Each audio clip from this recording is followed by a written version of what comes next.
Hello സുഹൃത്തുക്കളെ, ഈ വീഡിയോയിൽ ഇന്ന് പറയുന്നത് നമ്മൾ സോളാർ എങ്ങനെ കണക്ട് ചെയ്യാം, സോളാറിൽ കണക്ട് ചെയ്യുമ്പോൾ ശ്രദ്ധിക്കേണ്ട കാര്യങ്ങൾ എന്തൊക്കെ ഇത്യാദി കാര്യങ്ങളാണ് നമ്മൾ ഇന്ന് പറയാൻ ഉദ്ദേശിക്കുന്നത്. ഈ വീഡിയോ ആദ്യമായി സോളാർ കണക്ഷൻ കൊടുക്കുന്നവർക്കും സാധാരണ കൊടുത്തുകൊണ്ടിരിക്കുന്നവർക്കും അതുപോലെ സ്വന്തം വീടുകളിൽ ഇത് ചെയ്യുമ്പോൾ എന്തൊക്കെ കാര്യങ്ങൾ വർക്ക് ചെയ്ത് പോയവർ ശ്രദ്ധിക്കാതെ പോയിട്ടുണ്ടോ, വീട്ടുകാർക്ക് ഉപകാരപ്രദമായിട്ടുള്ളൊരു വീഡിയോ ആണ്.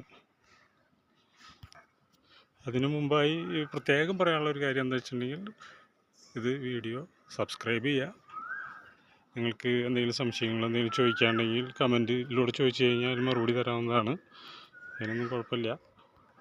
ഇനി ഇതെങ്ങനെയാണ് കണക്ഷൻ കൊടുത്തിരിക്കുന്നത് നമുക്ക് നോക്കാം കേട്ടോ. ഇത് ഇൻലെറ്റാണ്, വാട്ടർ ടാങ്കിൽ നിന്ന് ഇറങ്ങിയിരിക്കുന്ന പൈപ്പ് ലൈനാണ്. അത് ഒരു ടീ ഇട്ട് കൊടുത്ത്, അത് PVC ലൈനാണ് വന്നിരിക്കുന്നത്. അത് ഒരു കുറച്ച് ദൂരം ഇൻലെറ്റിലാണെങ്കിലും നമ്മൾ അത് കൊടുക്കേണ്ടത് കുറച്ച് ദൂരം CPVC പൈപ്പ് ആക്കിയിട്ടാണ് കൊടുത്തിരിക്കുന്നത്. അത് കഴിഞ്ഞ് നേരെ വന്ന് ഇൻലെറ്റിൽ കൊടുത്തിരിക്കുന്നത്. ഇൻലെറ്റിൽ കയറുന്നതിന് മുമ്പ് ഒരു നോ റിട്ടേൺ വാൽവ് നിർബന്ധമായും കൊടുക്കണം. നോ റിട്ടേൺ വാൽവ് കൊടുക്കുന്നത് അതിൻ്റെ തൊട്ട് മുകളിലും അടിയിലായിട്ട്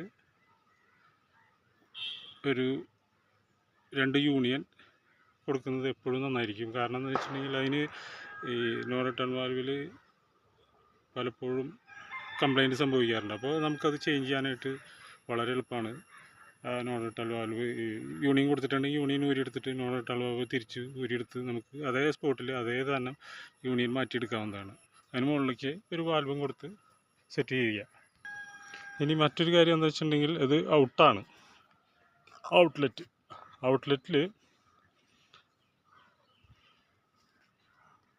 നിന്ന് പുറത്തേക്ക് പോകുന്ന ഭാഗം ഇതെങ്ങനെയാണ് കൊടുത്തിരിക്കുന്നത്. അതിൽ നമ്മൾ നിർബന്ധമായും ചെയ്തിരിക്കേണ്ട കാര്യം എന്താ, ഒരു എയർ പൈപ്പ് മുകളിലേക്ക് വാട്ടർ ടാങ്കിൻ്റെക്കാൾ ഒരു കുറച്ച് ഉയരത്തിൽ ഇട്ട് കൊടുത്താൽ വളരെ ഉപകാരമായിരിക്കും. ഉപകാരം തന്നെയല്ല, അത് നിർബന്ധമായി കൊടുക്കേണ്ടതാണ്. അത് കൊടുത്തില്ല എന്നുണ്ടെങ്കിൽ വാട്ടർ ടാങ്കിൽ വെള്ളം കുറയുകയോ അങ്ങനെ എന്തെങ്കിലും സംഭവിക്കുകയാണെങ്കിൽ വെള്ളം റിട്ടേൺ വന്നിട്ട് സോളാർ കംപ്ലൈൻ്റ് ആവാനുള്ള സാധ്യത വളരെ കൂടുതലാണ്. അത് കമ്പനിക്കാർ അങ്ങനെ ചെയ്തിട്ടുണ്ടെങ്കിൽ കമ്പനിക്കാർ ഒരു കാരണവശാലും നമുക്ക് വാറണ്ടി തരികയില്ല. പിന്നെ വേറെ ഒരു കാര്യം എന്ന് വെച്ചിട്ടുണ്ടെങ്കിൽ, ഇതിൽ സാധാരണ നോർമൽ സോളാർ വാട്ടർ ഹീറ്റർ ആയതുകൊണ്ട് നമുക്ക് ഒരു പ്രഷർ